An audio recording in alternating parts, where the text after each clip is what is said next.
بسم اللہ الرحمن الرحیم وبہ نستعین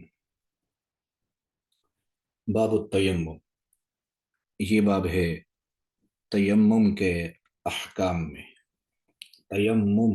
باب تفعل کا مصدر، تو اس تفعل کے وزن پر تیمم پڑھنا ہے اس کو۔ تو تیمم اس کا لغوی معنی ارادہ کرنا، قصد کرنا، اور اس کا اصطلاحی معنی یا شرعی معنی وہ مٹی کا ارادہ کرنا پاکی کے لیے، مٹی کا ارادہ کرنا پاکی کے لیے۔ اور یہ جو باب تیمم ہم پڑھتے ہیں، اس باب میں تقریباً اگر ہم پورے باب کا خلاصہ سمجھیں تو اس باب میں تقریباً 7 ابحاث ہیں۔ ساتھ ساتھ میں پھر وضاحت کروں گا کہ کون سی جگہ سے کون سی بحث شروع ہوتی ہے۔ تو پہلی بحث اس باب کے اندر ہوتی ہے کہ اس بات کو بیان کیا جائے گا کہ کس کے لیے تیمم جائز ہے، کس کے لیے تیمم جائز نہیں ہے۔ دوسری بحث یہ ہوگی کہ تیمم کا طریقہ کیا ہے۔ تیسری بحث یہ ہوگی کہ کن چیزوں کے ساتھ تیمم جائز ہے اور کن چیزوں کے ساتھ تیمم جائز نہیں ہے۔ اور چوتھی بحث ہوگی تیمم کے ارکان، اور پانچویں بحث ہوگی نواقض تیمم، یعنی کن چیزوں سے تیمم ٹوٹ جاتا ہے۔ اور چھٹی بحث ہوگی، ایک اصول ہے کہ جو چیز فوت ہوتی ہے ایسی کہ اس کا کوئی بدل نہ ہو تو اس کے لیے تیمم جائز ہوتا ہے۔ اور ساتویں بحث اس میں ہوگی کہ تیمم والے شخص کا پانی طلب کرنا، اس کا حکم کیا ہے۔ تو یہ 7 موٹی موٹی باتیں ہیں جو اس باب کے اندر ہم پڑھیں گے۔ تو مختصراً مطلب اس باب میں وہ جو بیان ہوں گی وہ ہم نے بتا دی۔ اب شروع سے جو یہاں سے شروع ہو رہی ہے بات، وَمَن لَّمْ يَجِدْ، یہاں سے گویا پہلی بحث ہے کہ کس کے لیے تیمم جائز ہے۔ تو وَمَن لَّمْ يَجِدِ الْمَاءَ، جو شخص پانی نہ پائے، وَهُوَ مُسَافِرٌ، اور وہ ہو مسافر، یعنی سفر میں ہے، پانی موجود نہیں اس کے پاس، او خارج المصر، یا وہ شہر سے باہر ہے، بینہ، یہ کتنا باہر ہے، کتنا دور ہے، بینہ وبین المصر،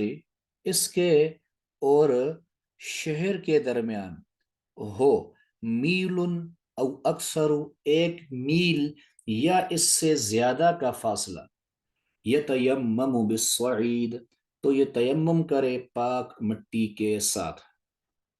یہ پورا مسئلہ ہو گیا۔ آگے اب اس کی وضاحت کریں گے۔ تو اسی عبارت کی جو ہم نے پڑھ لی، اس کی تھوڑی آسان الفاظ میں وضاحت یہ ہے کہ جو آدمی جس کو پانی کی ضرورت ہے وضو کے لیے، غسل کے لیے، لیکن اس کے پاس پانی موجود نہیں، اور یہ سفر میں ہے، یا یعنی شرعی سفر میں نہیں ہے لیکن اپنے شہر سے باہر ہے، اتنا باہر، اتنا دور ہے کہ اس کے اور اس شہر کے درمیان، مطلب شہر جہاں اس کو پانی مل سکتا ہے، اس کے اور اس شہر کے درمیان اتنا فاصلہ ہے کہ جو 1 میل یا اس سے زیادہ بنتا ہے۔ تو 1 میل جو ہماری آج کی تحدید ہے وہ کلومیٹر والی ہوتی ہے، تو 1 میل جو ہے یہ شرعی کلومیٹر کے حساب سے، یہ جو میل شرعی جو ہے، یہ میل شرعی 1 کلومیٹر 828 میٹر بنتا ہے تقریباً، اور میل جو انگریزی ہے آج کا، وہ تقریباً بنتا ہے 1 کلومیٹر 609 میٹر بنتا ہے، یعنی 1.5 کلومیٹر سے کچھ اوپر بنتا ہے 1 میل، آسان الفاظ میں اگر اس کو ہم سمجھیں، 1.5 کلومیٹر سے زیادہ۔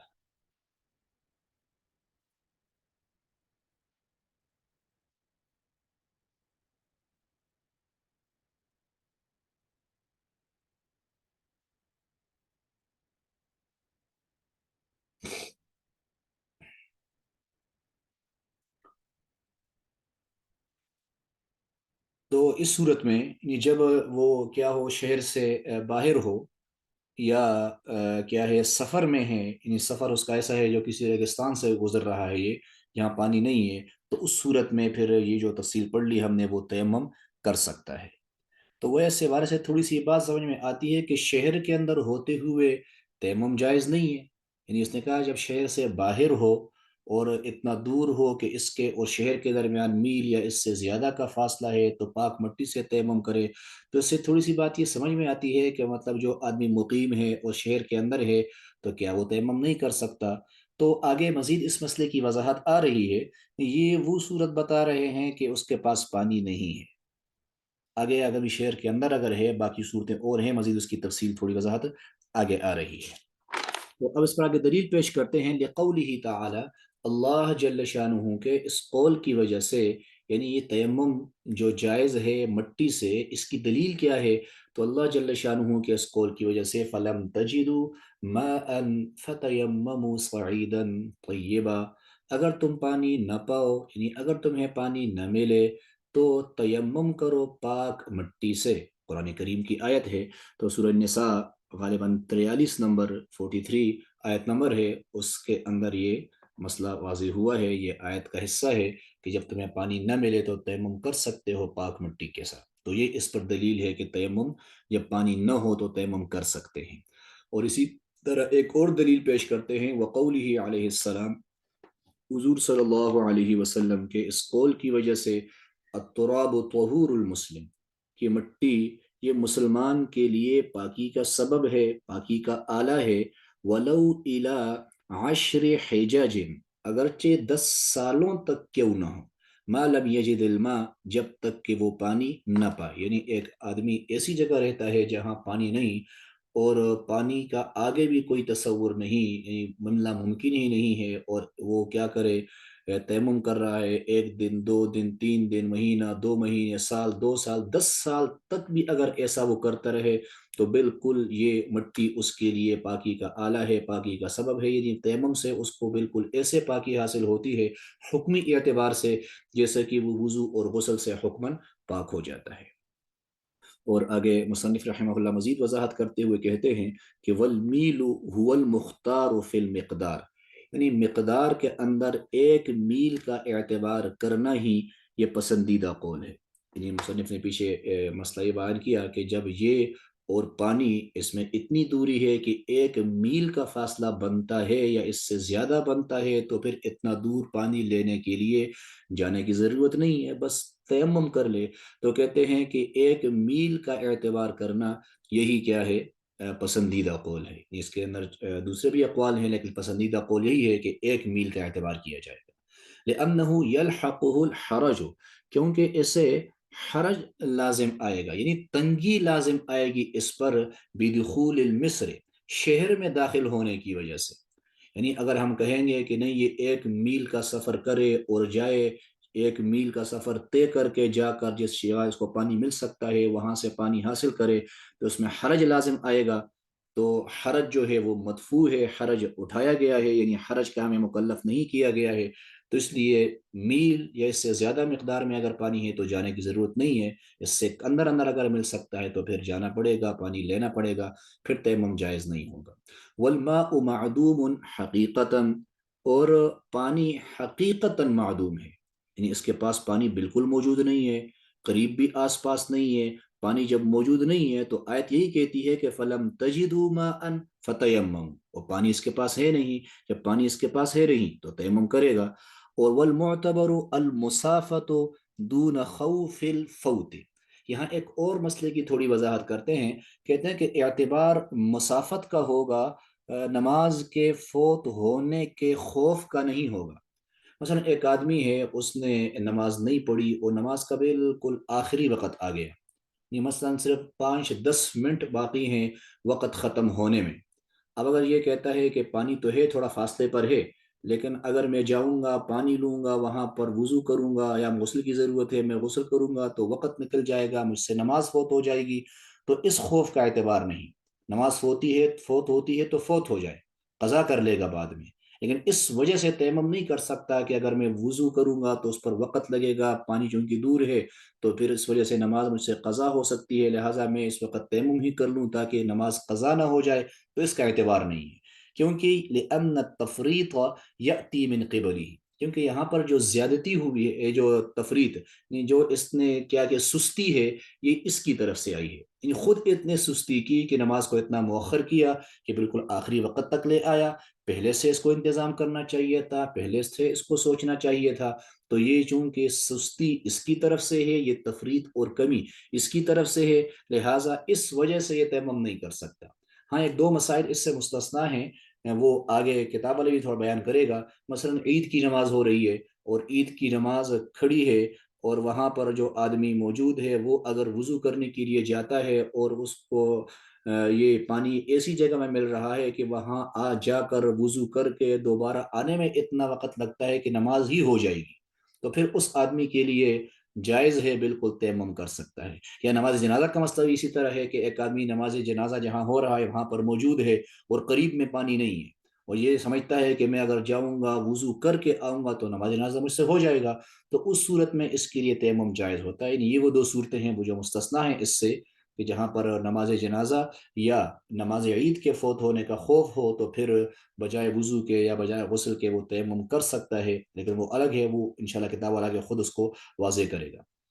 یہ مسئلہ یہاں پر پورا ہو گیا. اگلا مسئلہ ولو کان یجد الماء، اگر کسی کو پانی ملے، الا انہ مریض، لیکن وہ ہے بیمار، اور بیمار ایسا ہے کہ یخاف ان استعمل الماء، کہ اس کو یہ خطرہ ہے، یہ خوف ہے اگر اس نے پانی استعمال کیا، اشتد مرضہ، تو اس کا یہ مرض بڑھ جائے گا. یعنی وہ جس بیماری میں مبتلا ہے، اگر یہ اس بیماری میں پانی استعمال کرے گا تو یہ بیماری اس کی اور بڑھ جائے گی. یعنی ایسی بڑھے گی کہ اس کو سخت ضرر پہنچ سکتا ہے، اور یہ مطلب اس کے بالکل برداشت سے باہر ہو سکتی ہے، کوئی عضو اس کا بالکل تلف اور ضائع ہو سکتا ہے. تو اس صورت کے اندر بھی یتیمم، یہ پھر پانی استعمال نہ کرے، تیمم کر لے. اور اس پر دلیل کتاب والا کہتا ہے لما تلون، وہی دلیل جو ہم نے تلاوت کر دی، یعنی فلم تجدوا ماء فتیمموا صعیدا طیبا، یعنی وہی آیت اس پر بھی دلیل ہو گئی. آگے اسی کی مصنف وضاحت کرتا ہے. اللہم صلی علی محمد.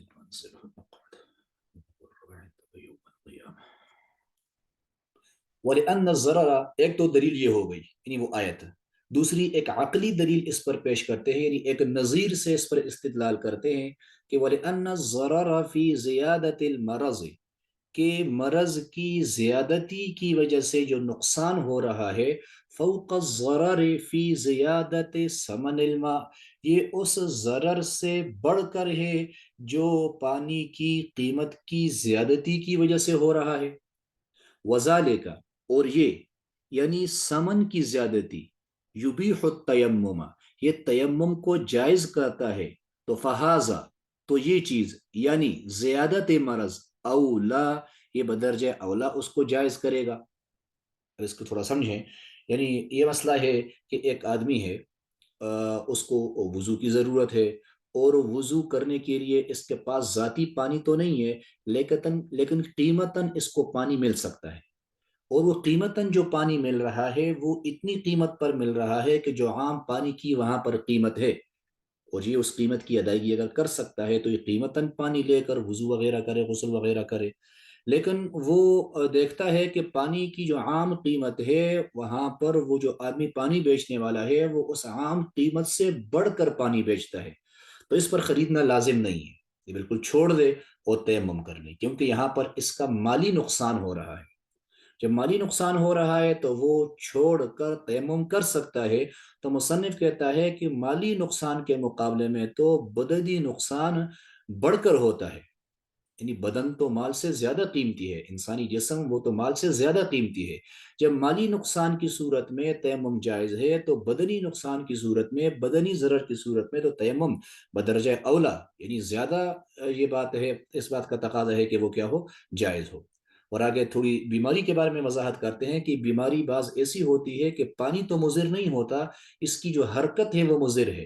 تو اس صورت کے اندر بھی تیمم جائز ہے. یعنی ولا فرق بین ان یشتد مرضه، اور کوئی فرق نہیں اس میں کہ بڑھتا ہو اس کا یہ مرض، بالتحرک، اس کی حرکت کی وجہ سے،